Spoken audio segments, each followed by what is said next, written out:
옆사랑을 사시겠습니다. 잘 오셨습니다. 축복합니다. 사랑합니다. 네, 오늘은 새해 두 번째 수요일입니다. 새해를 어떻게 시작하고 보내고 계신가요? 맨날 똑같은 날처럼 보내고 계시진 않나요? 새해 첫날, 새해 마지막 날, 새해 첫날, 이렇게 며칠은 좀 기대를 했는데, 한 주가 지나고 나니까 두 번째 주가 되니까 그날이 그날 같고, 또 그날이 그날 같고, 새해가 된 건가, 이렇게 맨날 똑같아서, 이게 또 새해인가 싶을 때가 있는데요. 나이가 드니까 더 그런 것 같아요. 새해가 됐는데, 새해 첫날만 좀 좋고, 그 다음에는 새해가 된 게 맞나. 이제 새해가 또 새해, 그날이 그날 같고, 이제 그럴 때가 있는데요. 그래도 새해 분명히 새롭게 부어주시는 하나님의 은혜가 분명히 있을 줄 믿습니다. 새해 예비하신 하나님의 은혜가 분명히 있으니 하나님의 은혜의 바람을 타고 훨훨 날아다니시고 그 은혜를 다 누리시는 한 해가 되시기를 축복합니다. 오늘은 우리를 사랑하시는 하나님의 모습을 보여주는 우리 아가서의 말씀으로 또 새롭게 하나님의 사랑을 기억하면서 또 기대하면서 또 시작하는 그런 새해가 되면 좋겠습니다. 제가 예전에 본 드라마에서요, 본 장면인데요. 사랑하는 두 사람이 핸드폰에 서로의 이름을 어떻게 저장해 두고 있는지를 이제 보는, 이제 웬만큼 친해지지 않으면 못 보죠. 이제 보여달라고도 말 못하고 안 보여주고. 근데 이제 결혼을 앞두고 있어서 이제 서로가 서로의 이제 핸드폰에 뭐라고 자기 이름이 저장이 돼 있는지 그렇게 보는 장면이 나오는데요. 어떠세요? 혹시 궁금하지 않으세요? 내가 이제 아는 사람이 자기 핸드폰에 뭐라고 저장이 되어 있을까? 보통 이제 어르신들은 그냥 이름만 저장하잖아요. 그죠? 근데 그래도 우리 자녀들, 우리 손주들은 어떻게 저장하나요? 손주 이름만 쓰지는 않잖아요. 우리 이쁜이, 우리 똥강아지, 예를 들면, 그럴 수도 있는데요. 좀 특별한 사람에게는 내 이름이 조금은 좀 더 특별하게 저장이 되어 있기를 기대하는 마음이 있지 않나라는 생각을 하게 됩니다. 근데 그 드라마의 장면에서는요, 남자 주인공 핸드폰에 그 여자 주인공 이름이 이제 저장이 돼 있는데, 결혼하게 된 그 여자 이름이 이름 석자만 있는 거예요. 그러니까 여자 주인공이 그걸 처음 보고는 굉장히 섭섭해하는 거예요. 왜 내 이름이 석자만 딱 있냐. 근데 그 남자 주인공의 대답이 뭐냐면 그 이유가 있다는 거예요. 내가 세상 끝날까지 이 이름 석자를 지켜주고 싶다. 이제 그 이야기를 하는 거예요. 사랑하는 사람 모습 그대로 지켜주고 싶어서 이름 석자만 이제 기록했다, 이제 저장했다, 이렇게 이야기하는 거예요. 근데 여자 주인공은 이제 누구 씨 하고 하트 이렇게 이제 입력을 해놨는데, 여자 주인공이 이제 그때 이제 깨달은 게 뭐냐면, 그러니까 이게 마치 그 사람에게 느끼는 감정이 사랑이다. 느끼는 감정이 사랑이다라고 생각했다는 거예요. 그런데 그 순간 그걸 깨달았다라는 거죠. 그 사람 자체를 사랑하는 것이 사랑이구나. 그 자체가 사랑이구나. 느끼는 감정이 사랑이 아니라, 그래서 하트하고 이렇게 하는 것보다 그 사람 자체가 나에게는 사랑이구나라는 것을 깨닫게 되었다라고 하면서, 그 드라마가 주는 이제 메시지, 드라마마다 주는 메시지가 있잖아요. 그게 이제 사랑은 감정이 아니라 그 사람 자체다라는 것을 전하기 위해서 그 메시지를 이제 하고 있고, 그 드라마의 주된 어떤 주제가 되고 있는데요. 여러분 핸드폰에는 사랑하는 사람이 어떻게 저장돼 있나요? 우리 자녀들, 손주들 어떻게 저장돼 있나요? 가끔 이렇게 집사람, 아니면 바깥 양반, 심지어는 왼수, 이렇게도, 요즘 젊은 친구들 땡땡땡도 있어요. 점점점. 이게 도대체 이게 무슨 뜻인지 모르겠지만, 근데 저는 그 드라마를 보면서요, 좀 다른 생각을 했습니다. 저는 물론 사랑을 감정보다 그 사람 자체를 지켜주고 싶은 그런 마음이 참 귀한 마음이고 귀한 사랑이다라고 볼 수 있는데, 저는 이 핸드폰에 이제 전화가 오면 뜨잖아요. 그죠? 근데 그 뜰 때 그 사람 이름만 뜨는 것보다는 그 사람에게 내가 가지고 싶은 마음, 또 그 사람에게 내가 가지고 싶은 이미지를 이제 기록해 둔다면, 저장해 둔다면, 그게 우리에게도 나름대로 각인이 되지 않을까, 이제 그런 생각을 저는 하게 되었습니다. 그래서 저희 집 이제 전화번호가, 요즘 핸드폰들을 다 쓰니까 집 전화번호는 이제 없앴는데요. 집 전화번호를 이제 뭐라고 입력했냐면, 제 핸드폰에 천국 같은 우리 집, 이렇게 저장을 했습니다. 왜냐하면 전화가 오면 천국 같은 우리 집에서 전화 왔네, 이렇게. 그래서 나를 자꾸 이렇게 주입시키고 나름대로 이렇게 자꾸 이미지를 만들어가는 거죠. 우리 큰딸은 예쁜 큰딸, 둘째 딸은 귀염둥이 막내, 이렇게 입력이 되어 있습니다. 지금도. 아내는 그냥 상상에 맡기겠습니다. 아가서 하면 떠오르는 호칭이 있어요. 아가서 2장 10절 말씀인데요. 나의 사랑하는 자가 내게 말하여 이르기를 나의 사랑 나의 어여쁜 자야, 이렇게 부르고 있습니다. 나의 사랑 나의 어여쁜 자라고 부르고 있는 거예요. 이게 솔로몬 왕이 술람미 여인을 부르는 호칭입니다. 굉장히 닭살 돋는 호칭이죠, 그죠? 이 당시 고대 사회에 나의 사랑 나의 어여쁜 자 이렇게 불렀다는 거는 정말 닭살 돋는, 정말 남들이 들으면 막 이렇게 막 소스라칠 정도의 호칭인데, 술람미 여인은 솔로몬 왕을 어떻게 불렀냐면 이렇게 부르고 있습니다. 아가서 1장 7절 말씀입니다. 내 마음으로 사랑하는 자야, 이렇게 부르고 있습니다. 내 마음으로 사랑하는 자야, 이게 뭐 그냥 평범한 것처럼 보이죠. 근데 이 원어가 이 내 마음이라고 할 때 이 마음은 뭐냐면 네페시를 씁니다. 네페시는 내 숨, 내 생명, 내 영혼이라는 뜻입니다. 그러니까 내 숨과 내 생명과 내 영혼으로 사랑하는 자야, 이 뜻입니다. 그러니까 그냥 우리가 생각하는 내 마음으로 사랑하는 자라는 차원이 넘어서는 거죠. 내 전부를 다해서, 내 생명을 다해서, 내 영혼을 다해서 사랑하는 자야, 이런 뜻인 거죠. 이것도 술람미 여인이 솔로몬 왕을 부를 때 그 호칭도 굉장히 닭살 돋는 호칭이죠.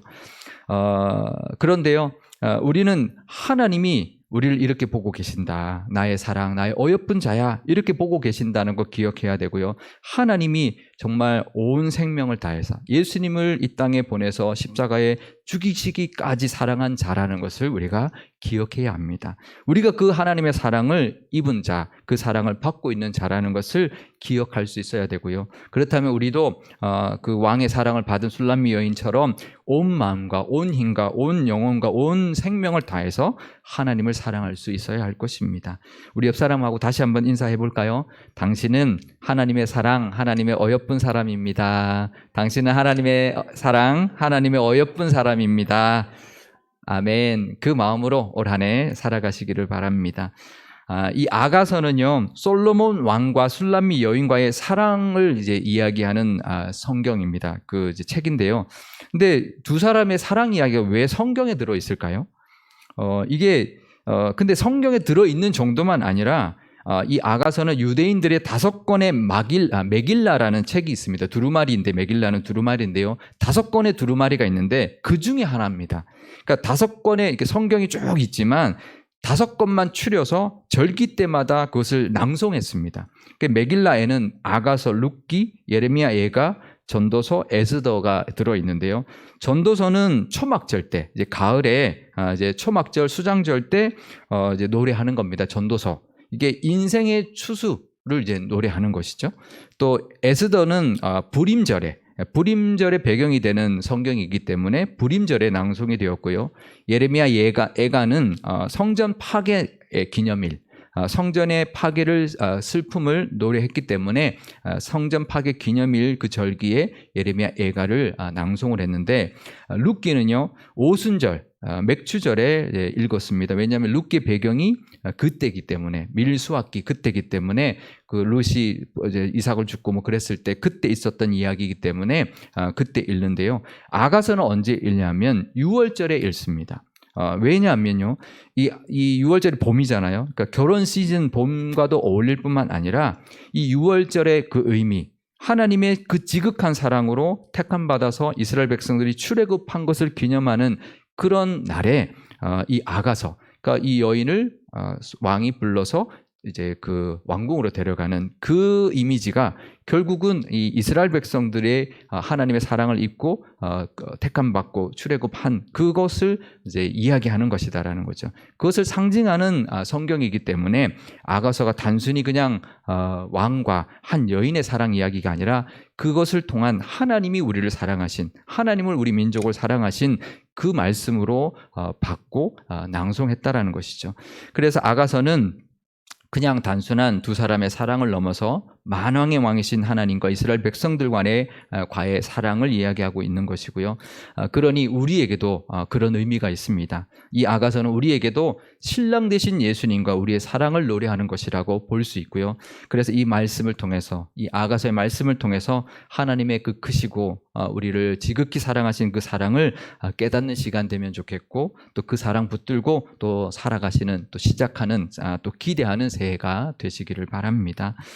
술람미 여인은 솔로몬 왕의 아내가 될 수 있는 그런 신분이나 외모를 가지고 있었던 사람은 아니었습니다. 이 여인은 포도원직이었습니다. 그래서 그녀의 피부가 농사 일을 많이 했기 때문에 염소털처럼 꽤 새까맸다, 이렇게 기록해주고 있습니다. 그러니까 출신도 포도원직이고 얼굴도 새카맣고 그냥 시골에서 농사 짓는 여인일 뿐인 거죠. 그런데 이런 술람미 여인이 어떻게 왕비가 될 수 있었을까요? 어떻게 이런 여인이 솔로몬 왕이라는 그 위대한 왕의 아내가 될 수 있었을까요? 솔로몬에게는 정말 많은 부인들이 있었습니다. 주변 나라의 공주들 다 이제 정략 결혼해서 다 아내로 맞아들였습니다. 뭐 신분이면 신분, 외모면 외모, 뭐 학벌이면 학벌, 뭐 교양이면 교양, 빠질 게 없는 여인들이 그냥 자기 아내들로 가득 차 있었는데, 근데 이 술람미 여인이 왕비가 될 수 있었던 이유가 있습니다. 뭘까요? 왕이 사랑했으니까. 왕이 사랑하니까 그 여인이 뭐 농사를 짓든 얼굴이 까맣든 상관없는 것입니다. 왕의 사랑을 입으면 그녀는 농부였어도, 외모나 자격이 없어도 왕의 사랑을 입으면 왕비가 되는 것입니다. 자격 없는 우리도 마찬가지입니다. 우리가 자격이 없지만 하나님의 사랑을 입었기 때문에 하나님의 자녀가 되었고 예수님의 신부가 된 것입니다. 우리가 자격이 있어서가 아니고요. 정말 하나님이 우리를 사랑하셨기 때문에 우리가 자녀가 되었고 예수님의 신부가 된 것입니다. 우리가 구원받은 건 우리의 자격, 신분, 조건, 우리의 아무것도 내세울 것이 없습니다. 오직 하나님의 사랑, 그 이유 하나밖에 없다라는 것을 기억하며 감사하면서 올 한 해도 그 사랑으로 여전히 우리를 향하고 계시는 그 하나님을 바라보면서 또 살아가시는 새해가 되시기를 바랍니다. 그런데요, 왕의 사랑을 받고 왕의 아내가 되려면 왕을 따라 나서야 합니다. 아가서 2장 10절 말씀입니다. 나의 사랑하는 자가 내게 말하여 이르기를 나의 사랑 내 어여쁜 자야 일어나서 함께 가자. 함께 가자라고 말합니다. 그러면 어떻게 해야 될까요? 따라 나서야죠. 그죠? 왕이 포도원에 와서 같이 이제 가자고 하는데 따라 나서야죠. 아니요, 왕이시여 이 포도원에서 같이 사십시다. 그럴 수 없는 것이죠. 우리는 가끔 그럴 때가 있습니다. 그냥 내가 있는 자리에서 그냥 하나님의 사랑을 받고 싶을 때가 있어요. 그냥 하나님 여기서 그냥 다 이렇게 부어주시고 그냥 여기서 내가 원하는 곳에서 하나님의 사랑을 잊기만 하기를 원합니다. 그럴 때가 있습니다. 하지만 하나님은 그러지 않습니다. 사랑하는 우리에게 일어나서 함께 가자 말씀하십니다. 왕을 사랑한다면 이 술람미 여인은 가족과 집을 떠나서 왕을 따라 나서야 합니다. 아브라함이 그랬습니다. 아브라함이 그 고향과 친척과 아버지의 집을 떠나서 하나님이 보여주시는 땅으로 갔습니다. 그렇게 하나님의 말씀을 따라 갔던 그 아브라함의 모습을 보고 히브리서에서는 그것을 믿음이라고 이야기하고 있습니다. 히브리서 11장 8절 말씀입니다. 믿음으로 아브라함은 부르심을 받았을 때에 순종하여 장래 유업으로 받을 땅에 나아갈새 갈 바를 알지 못하고 나아갔으며, 그러니까 아브라함은 하나님을 믿는 믿음으로 그 말씀 따라 길을 나섰습니다. 우리도 하나님의 사랑을 받은 자라면 하나님께서 같이 함께 가자고 하시는 것을 알아야 합니다. 내가 있는 곳에서 그냥 하나님의 사랑만 받겠다고 하는 것은 바른 믿음의 모습이 아닙니다. 그런데 우리가 선뜻 따라 나서기 쉽지 않죠. 왜냐하면 두렵기 때문입니다. 하나님이 가자고 하는 곳에 함께 가는 건 쉽지 않습니다. 하지만 우리가 두려워하지 않아도 될 것은 그냥 혼자 가는 게 아니기 때문입니다. 하나님이 함께 가자고 말씀하시기 때문입니다. 하나님이 늘 우리와 동행하신다라는 것을 기억해야 합니다. 올 한 해도 우리가 갈 곳이 있을 겁니다. 하나님이 인도하시는 곳이 있을 텐데요. 하나님께서 함께 해주실 것입니다. 하나님께서 나의 사랑하는 사랑, 나의 어여쁜 자야라고 불러주시면서 그 깊은 사랑 기억하면서 또 하나님이 함께 가자고 하는 그 초청에 믿음으로 또 반응하시고 동행하시는 한 해가 되시기를 바랍니다. 그러면 그 길이 궁궐, 왕이 사는 곳에 도착하게 될 것이고 아브람처럼 약속의 땅, 하나님이 예비하신 곳에 도착하게 될 것입니다. 올해도 하나님이 함께 가자고 하시는 곳에 우리가 순종하며 하나님과 함께 나아갈 때 분명히 하나님이 예비하신 은혜 가운데 또 하나님이 예비하신 곳까지 이르게 될 줄 믿습니다. 그 은혜가 있으시기를 축복합니다. 나 혼자 가는 게 아니라 내가 있는 곳에 머무는 것이 아니라 하나님이 함께 가자는 곳으로 함께 나아가시고 하나님이 예비하신 모든 은혜를 다 누리시는 새해가 되시기를 바랍니다. 그런데요, 예수님을 따라갈 때 그냥 순탄하지는 않습니다. 우리 앞에 늘 해방꾼과 장애물들이 있습니다. 아가서 2장 15절 말씀인데요. 우리를 위하여 여우 곧 포도원을 허는 작은 여우를 잡으라. 우리의 포도원에 꽃이 피었음이라. 아멘. 그러니까 여우가 포도원을 이렇게 망가뜨립니다. 여우는 잡식성이어서요. 봄철에 잎이 막 돋아날 때 포도원에 들어와서 땅을 파헤쳐서 뿌리를 상하게 하고 나무를 갉아먹는 그런 짓을 합니다. 그래서 포도 농사를 망치게 하는데요. 그러니까 포도원 지기였던 술람미 여인은 그 여우의 그 위험을 너무나 잘 알고 있었습니다. 그러니까 봄이 오고 꽃이 피면 언제나 여우의 위험이 있다라는 것을 이제 알고 있었던 것이죠. 그래서 늘 긴장해야 되고요. 그래서 포도원에 들어오는 여우는 아무리 작다 할지라도 반드시 쫓아내고 잡아야 하는 것입니다. 예수님을 따라가는 우리의 신앙생활에도 늘 회방꾼이 있고요. 장애물이 있습니다. 하지만 그런 위험이 있기 때문에 포도 열매가 더 소중한 것이고요. 그런 위험이 있기 때문에 하나님의 은혜와 예수님의 함께 하심이 더 소중하게 되는 것입니다. 우리에게 있는 여우는 그냥 넉넉히 당해서도 안 되지만 나 혼자 해결하려 해서도 안 됩니다. 늘 우리와 함께 하시는 하나님께 의지하면서 은혜를 구할 때 우리에게 있는 모든 그런 장애물 또 방해 요소 해방꾼까지 다 물리칠 수 있을 줄 믿습니다. 늘 우리가 은혜 받으려고 하나님과 함께 나아갈 때 사탄이 가만히 두지 않죠. 하지만 우리가 깨어 있어서 우리의 허점을 노리더라도 우리가 깨어 있어서 기도한다면 하나님께서 지켜주시고 보호하시면서 우리를 인도해 주실 줄 믿습니다.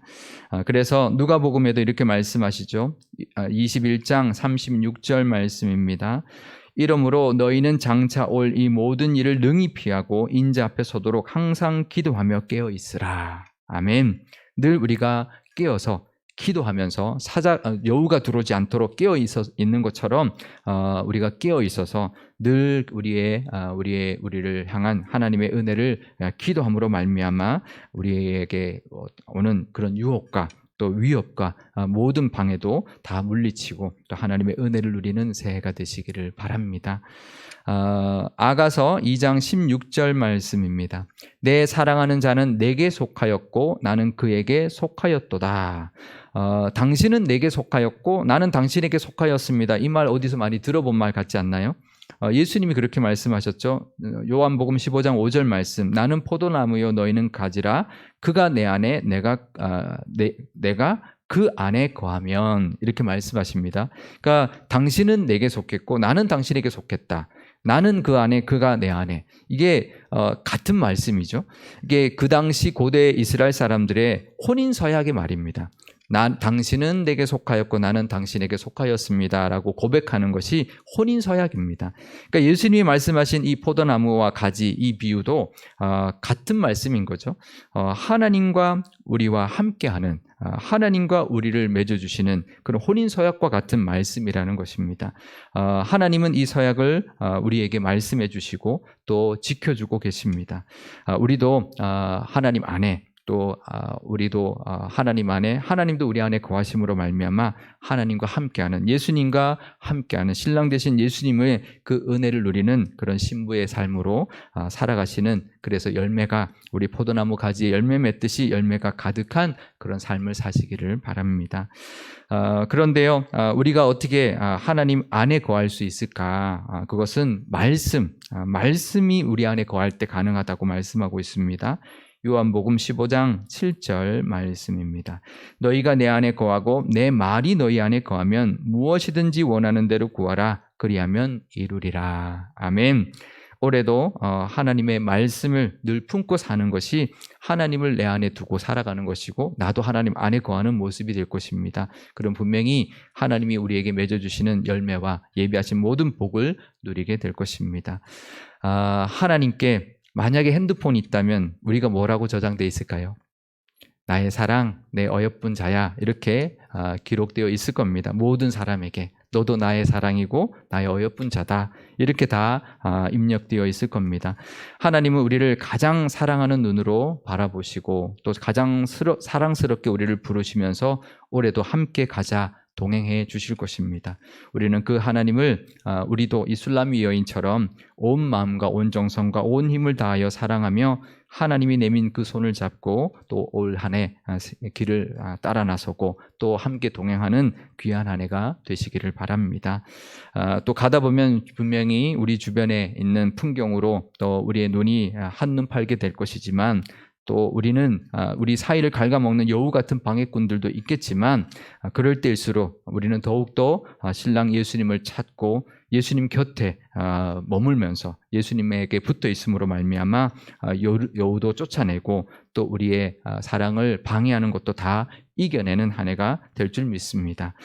예수님만이 우리 모든 것을 이끌어 주시고 해결해 주시고 부어 주시는 은혜, 우리 신랑이라는 것을 기억하면서 늘 예수님께 붙어 있어서 늘 하나님과 함께하는, 예수님과 동행하는 귀한 한 해 되시고 또 하나님이 맺어주신 그 언약을 기억하면서 만왕의 왕이신 하나님께서 우리와 늘 함께 하신다, 우리가 하나님께 속하고 나도 하나님께 속해 있음을 늘 기억하면서 하나님 안에 거하는 그 말씀, 또 말씀 주시는 그 말씀 붙들고 늘 하나님과 동행할 때 분명히 우리의 올 한 해 인생도 포도원의 꽃향기처럼 향기롭게 될 것이고요, 또 포도가 가득 열리는 그런 포도원처럼 가득해지는 열매가 가득한 은혜가 넘치게 될 것입니다. 또 이 술람미 여인처럼 왕궁에도 도착하는 그런 날, 분명히 하나님이 예비하신 곳까지 이르는 그런 한 해가 될 줄 믿습니다. 우리는 다 하나님의 사랑, 하나님의 어여쁜 자라는 것을 기억하면서 늘 우리와 함께 해주시는 예수님과 동행함으로 하나님이 올 한 해 예비하신 모든 복과 은혜를 다 받아 누리는 우리 상일교회 70주년 맞이한 상일교회가 되시고 우리 상일교회 모든 성도님들이 되실 수 있기를 주님의 이름으로 축원드립니다. 우리 오늘 함께 기도하면 좋겠는데요, 먼저 이렇게 기도하면 좋겠습니다. 새해를 시작하게 하신 하나님께 감사드리는 기도를 드리면 좋겠습니다. 또 우리를 바라보시며 나의 사랑, 나의 어여쁜 자라 부르시며 함께 가자고 하시는 그 하나님과 기쁨으로 동행하는 한 해 되게 해달라고, 또 우리도 정말 온 마음으로 하나님을 사랑하고 하나님과 함께하는 귀한 한 해가 되게 해달라 기도하면 좋겠습니다. 또 여우 같은 방해꾼들이 분명히 있을 것이지만 예수님 곁에 늘 붙어 있어서 다 이겨내는 새해가 되게 해달라고 기도하면 좋겠습니다. 또 우리도 하나님 안에 늘 거함으로 말미암아 말씀 품고 살아서 올 한 해 하나님이 인도하시는 곳까지 이루고 결실이 가득한, 하나님이 예비하신 모든 결실을 다 맺는 한 해가 되게 해달라고 기도하면 좋겠습니다. 또 우리 교회를 위해서 기도하면 좋겠는데요, 70주년을 맞이한 우리 교회가 하나님의 사랑을 입은 교회로 또 늘 하나님과 함께하면서 하나님의 사랑이 넘쳐 흘러서 또 이웃과 세상으로 흘러가고 열매가 가득한 포도원 같은 그런 교회가 되게 해달라고 기도하면 좋겠습니다. 함께 기도하도록 하겠습니다. 아버지 하나님 감사합니다. 새해를 맞이하여 또 이렇게 두 번째 수요 예배를 하나님 앞에 올려드립니다. 아버지 하나님, 우리를 사랑하시는 하나님, 정말 하나님 우리가 자격이 있어서 우리를 사랑하신 것이 아니라 정말 우리를 지극히 사랑하심으로 말미암아 자격 없는 우리가 하나님의 자녀가 되었고 예수님의 신부가 되었습니다. 새해를 시작하게 하신 그 은혜, 기대하며 시작하게 하신 은혜, 독수리처럼 날개로 힘껏 날아오르도록 하나님 우리를 말씀 주시고 인도해 주시는 그 은혜에 감사하는 저희들 다 되게 하여 주옵소서. 우리를 바라보시며 또 함께 가자고 하시는 그 하나님과 동행하는, 기쁨으로 동행하는 한 해가 되기를 원합니다. 나 혼자 내가 원하는 곳으로 가는 것이 아니라 하나님과 동행하는 한 해가 되게 하여 주옵소서. 하지만 한 해 동안 또 여러 가지 일들도 있을 겁니다. 여우 같은 방해꾼도 있을 것이고 우리를 미혹하는 많은 것들이 있을 것입니다. 하지만 늘 예수님 곁에 붙어 있어서 다 이겨내는 새해가 되게 하여 주옵소서. 늘 하나님 안에, 내가 하나님 안에, 하나님이 나의 안에 거하는 그 혼인 서약을 해 주셨으니 하나님 안에 늘 거하게 하시고 말씀 품고 살게 하여 주셔서 하나님의 그 말씀으로 인하여 힘내게 하시고 하나님의 인도하시는 곳까지 이를 뿐만 아니라 하나님이 예비하신 모든 열매도 다 가득 맺는 한 해가 되게 하여 주옵소서. 우리 교회가 70주년을 맞이하였습니다. 하나님의 사랑을 많이 입은 교회가 되게 하여 주시고 늘 하나님과 함께하는 교회, 하나님의 사랑이 넘쳐 흘러서 세상으로 흘러가는 그런 교회가 되게 하여 주옵소서. 또 열매가 넘쳐나는 포도원 같은 교회가 되게 하여 주셔서 우리 교회 교인들이 하나님의 은혜가 넘치게 하시고 그 열매가 온 세상과 상일동과 이 지역과 온 세계로 뻗어나갈 수 있는 하나님 그런 교회가 될 수 있도록 하나님께서 역사하여 주옵소서. 아버지 하나님, 새해를 시작하게 하시니 감사합니다. 새해 두 번째 수요 예배를 하나님 기쁘게 받아 주시옵소서. 분명히 우리에게도 올 한 해 부어주실 은혜가 있을 줄 압니다. 또 우리를 사랑하시며 어여쁜 자라 여기시고 불러주시며 함께 가자 말씀하시는 그 은혜의 길이 있을 줄 압니다. 하나님, 우리도 하나님을 온 마음과 온 영혼을 다하여 사랑하며 하나님과 함께하는 귀한 한 해가 되게 하여 주옵소서. 하지만 여우 같은 방해꾼들이 있을 줄 압니다. 하지만 하나님이 곁에 계신다면 다 물리치고 하나님의 그 인도하심과 보호하심을 늘 누리며 살아갈 줄 믿습니다. 그럴 때 늘 우리가 하나님 안에 거하고 하나님의 말씀을 품고 살아감으로 하나님의 그 말씀의 인도하심으로 하나님이 예비하신 곳까지 이르게 하시고 하나님이 예비하신 모든 결실과 복도 누리게 될 줄 믿습니다. 그 은혜가 늘 충만한 우리 교우들이 다 되게 하여 주옵소서. 우리 교회가 70주년을 맞이하였습니다. 하나님의 사랑을 많이 입은 교회 되게 하시고 늘 하나님과 함께 할 뿐만 아니라 하나님의 사랑이 넘쳐 흐르게 하시고 열매가 가득한 포도원 같은 포도가 많이 열려서 정말 누가 봐도 하나님의 사랑과 은혜가 넘치는 그런 교회가 되게 하여 주옵소서. 감사드리며 예수님의 이름으로 기도드리옵나이다. 아멘. 찬송가 405장 찬송하시겠습니다.